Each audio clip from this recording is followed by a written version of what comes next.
Di tengah pandemi dan terus bertambahnya jumlah kasus positif corona, kekurangan alat pelindung diri atau APD masih jadi fakta yang terjadi di Indonesia. Halo YouTube, masih bertemu lagi bersama saya di sini Hari Wika Channel. Mungkin sekarang ya kali ini kita akan membahas sesuatu yang lagi terjadi di Indonesia, tepatnya ya di dunia, yaitu virus corona. Virus dari Cina. Kita kembali ke topik corona atau virus COVID-19.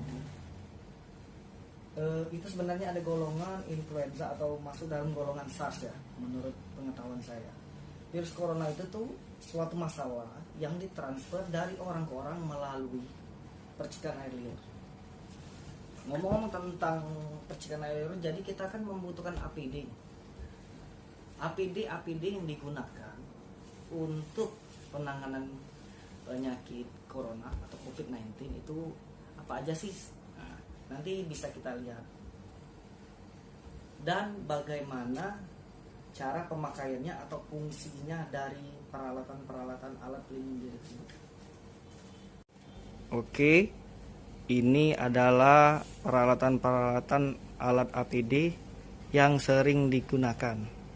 Hazmat, dan nurse sarung tangan, kacamata, face shield, masker, cover shoes, itu sepatu boot ya. Oke, kita jelaskan satu persatu ya. Ini hazmat atau yang biasa disebut dengan coverall, tergantung penyebutannya. Ada orang nyebut hazmat, ada orang nyebut coverall. Sebenarnya ini kayak baju astronot ya, baju astronot. Dia ini menutupi dari atas kepala sampai dasar kaki. Nah, ini kebetulan punya kita ini disposable ya, atau sekali pakai. Memang tipenya ada yang disposable, ada yang bisa reuse. Reuse itu artinya bisa dipakai berapa kali dengan cara dicuci atau disterilkan. Ini biasanya dipakai oleh perawat yang melakukan tindakan, dokter atau kebidanan, ataupun semua petugas medis yang membutuhkan dalam penanganan kasus-kasus yang menyebabkan terjadinya penularan. Lalu kita punya kacamata pelindung atau kalau biasa disebutnya dengan Google. Ini untuk melindungi mata di saat lagi melakukan tindakan penanganan kasus COVID-19 atau corona. Ini biasanya juga dipakai bersamaan dengan hazmat tadi. Dan ada lagi satu lagi untuk penutup rambut, itu yang nurse cap yang bisa kita lihat tadi itu. Sebelum dipakai hazmat, kita pakai nurse cap dulu, lalu pakai hazmat. Jadi rambut kita tertutup, ditutup lagi oleh hazmat. Kemudian mata kita ditutup pakai, dilapisi sama kacamata maksudnya. Omae wa mou shindeiru. Ini berguna untuk menutupi dari percikan noda atau hantaran virus-virus yang menyebar. Karena setahu saya menyebar lewat mata, hidung, dan mulut. Jadi semua area-area yang wajib ditutup itu di area sini. Jadi kacamata sangat diperlukan. Setelah tadi kita sudah bahas kacamata, dan satu lagi kita bahas yaitu alat pelindung diri, face shield seperti tameng ya, namanya shield ya, shield tameng. Ini adalah penutup keseluruhan di muka. Menurut saya face shield ini sebagai garda terdepan dalam proteksi diri di area muka. Karena sebelum kita pakai sesudah kita pakai nose cap yang untuk di rambut, kemudian kita pakai kacamata, lalu protek terdepan yaitu ada face shield. Jadi semua, misalnya ada percikan air liur atau virus-virus yang mau menempel ke area muka terhadang oleh face shield ini. Ini bahannya lumayan tebal ya. Kebetulan ini adalah handmade buatan, bukan yang ada yang pakai helm proyek itu ya, langsung ada fashionnya, itu yang beli. Ini buatan tapi bagus. Kebetulan dari pemerintah, dari warga setempat, dari organisasi-organisasi setempat banyak membantu para tenaga medis yang membutuhkan APD. Terima kasih semua yang telah membantu, tidak bisa disebutkan satu persatu. Karena dari bantuan Anda lah para tenaga medis bisa mengatasi atau mencegah dan mengobati virus-virus yang akan menempel dan akan bagaimana penggunaannya? Begini. Setelah kita pakai kacamata tadi, kemudian face shield ini berguna memproteksi terdepan di area muka.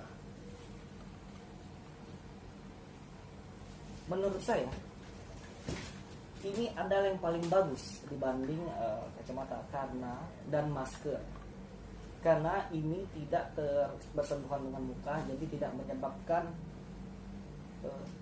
mungkin pasti waktu kita pakai masker adalah sedikit gatal yang terjadi antara gesekan kain masker itu dan tubuh kita, kulit kita. Jadi kita terasa pengen menggaruk.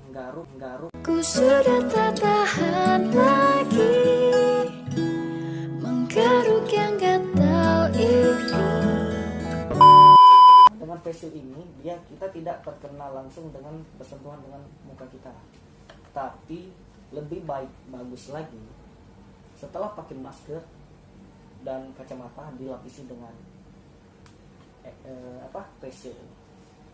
Setelah kacamata dan face shield, kita juga punya masker, yaitu masker N95. Masker ini paling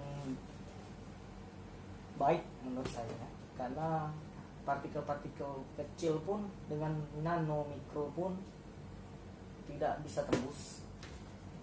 Ini sering digunakan dan sangat baik digunakan untuk para perawat dan dokter serta tenaga medis lainnya yang melakukan tindakan pencegahan COVID-19 ataupun penyakit-penyakit lainnya yang menyebabkan dari percikan, air liur ataupun udara.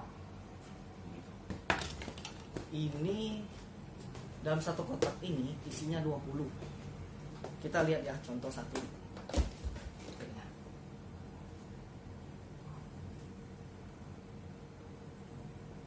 Saya pernah lihat video-video ada orang mencoba masker itu dengan cara ditiup. Jadi dipakai masker untuk perbandingan antara masker kain, masker kain yang pakai tisu, masker scuba, bahan scuba, terus masker surgical masker atau masker bedah, kemudian masker N95. Yang paling baik itu masker N95 karena dia pori-porinya sangat-sangat kecil, jadi partikel yang dalam hitungan nano pun susah untuk masuk. Untuk sekarang harganya lumayan mahal ya. Sekarang ini lebih kurang satu kotak 2 jutaan.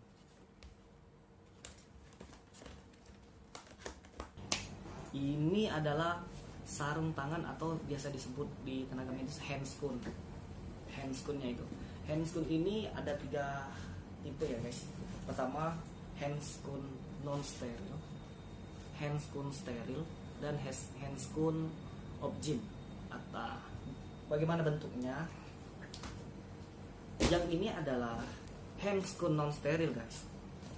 Yaitu bentuknya dalam satu ini isinya 100 pieces atau 50 pasang ya. 50 pasang. Bentuknya gimana sih? Ini saya udah buka. Ini guys, contohnya guys. Dia itu sebenarnya sama steril, tapi dari satu kotak ini tidak dilapisin lagi guys. Beda dengan steril, dalam kotak ini per pasangnya dilapisin sama bungkus lagi guys. Nanti kita buka ya.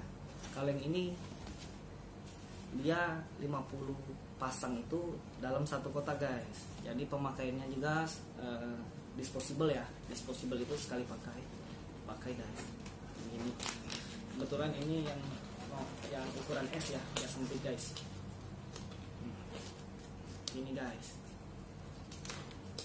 Nah, itulah kira-kira pemakaiannya. Oke. Sekarang kita cek yang steril. Yang steril. Bagaimana bentuk steril? Begini guys. Ini yang bentuk steril. Sebenarnya hampir sama di dalamnya. Cuma ini dalam satu ini ada satu pasang sarung tangan. Ya, satu pasang sarung tangan. Ini jadi dalam 50 pasang ini dia terbungkus. Jadi ada 50 bungkus di dalam satu kotak. Jadi memang steril guys. Dan pemakaiannya juga, cara pemakaiannya itu ada tekniknya. Jadi kita pegang luarnya dulu, jangan sampai terkena yang dalam masuk. Kemudian kita tarik. Nah, seperti itulah kira-kira guys. Dan satu lagi tadi kan ada 3 tipe nih, steril, non steril, dan sarung tangan objin. Sarung tangan objin itu sarung tangan steril yang panjang guys. Kalau ini tadi kan kita lihat panjangnya sampai segini doang nih, segini doang. Nah kalau yang sarung tangan objin itu dia bisa sampai segini guys, panjangnya segini. Untuk melakukan ini lagi tindakan ini operasi untuk SC atau dalam ada yang mau lahiran, jadi dia untuk noda-noda yang tertempel itu tidak kena tangan langsung guys.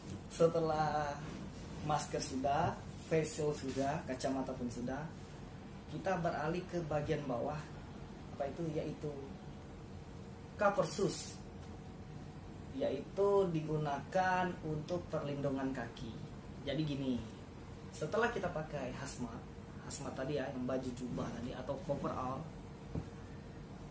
sebelum kaki kita masuk ke dalam sepatu boot, kita dilapisin cover shoes agar kaki kita lebih terproteksi dari percikan-percikan air liur atau percikan darah jika melakukan tindakan operasi. Seperti itu guys. Dan ini juga disposable guys. Ini sekali pakai buang. Oh iya, nanti pasti ada yang nanya nih. Tadi kan dicek itu yang kita review itu masker 3M ya. Bagaimana yang tanggapan tentang masker bedah atau surgical mask yang triple ya? Ini kita berbicara tentang triple, bukan triple. Ini guys bentuk yang masker bedah. Ada tipenya, ada yang karet, ada yang tali. Nah, ini kebetulan kita ada yang tali karena mempermudah para tenaga medis yang memakai hijab ya. Kalau karet kan ada yang di telinga, ada pun yang untuk hijab. Tapi karena wabah ini, kita tahu sendiri ya, semua peralatan APD naik jadi 200% harganya. Yang biasanya masker ini cuma 40.000, 50.000 satu kotak, sekarang bisa nyampe 350.000 guys. Itulah mirisnya Indonesia ya guys. Sedangkan saya baca dan saya tonton di negara-negara lain, contoh Jepang, Singapura, Malaysia, mereka saling kerjasama, saling mendukung dengan ada yang menggratiskan alat pelindung diri, ada yang kasih bantuan terus, dan harganya malah diturunkan, bukan dinaikkan guys. Malah yang terjadi di Indonesia ini miris ya. Tapi ya semua ada pada masing-masing orang. Baca. Oke, sekarang yang paling bawah apa? Sepatu boot. Oke guys, ini sepatu bootnya. Sepatu boot ini reus ya guys, bukan sekali pakai, jadi bisa disterilkan setelah pemakaian untuk tindakan. Ini agak lebih lembut, elastis lah guys, dan nggak terlalu berat ya. Jadi sudah semua ya guys ya, hazmat sudah hazmat, nurse cap. Nah nurse cap ini maaf, kebetulan nurse cap ini sedang kosong guys. Kemarin waktu saya ambil videonya itu itu belum dikasihkan ke para dokter, tapi karena ada penanganan untuk tindakan operasi, dokter meminta, jadi kita kasih semua, jadi kebetulan kosong. Oke, sepertinya dari alat pelindung diri yang sudah kita jelaskan tadi sudah hampir cukup lengkap guys ya. Dari pertama hazmat, kemudian nurse cap, walaupun kita barangnya lagi kosong ya, masih dalam pembelian. Kemudian sarung tangan, tadi telat ya reviewnya, sudah nurse cap langsung ke kacamata, masker, terus ke bawah seharusnya sudah kacamata, baru sarung tangan, kemudian face shield, masker N95, masker surgical bedah atau surgical mask di bawahnya N95, kemudian nurse cap yaitu penutup kaki, sarung kaki, dan yang terakhir yaitu sepatu boot ya. Oke, mungkin itu aja guys dari pengetahuan yang saya punya dan yang saya tahu, dan alat-alat apa aja maksudnya yang digunakan untuk alat pelindung diri. Jika kalau misalnya ada teman-teman ada yang ingin menambahkan, silakan tulis di komen. Dan terima kasih sudah menonton video ini sampai habis. Jangan lupa di like dan jangan lupa di subscribe, dipencet tombol merahnya, dan jangan lupa di loncengnya ya, agar channel ini terus berkembang. Saya akhiri. Assalamualaikum warahmatullahi wabarakatuh. See you guys.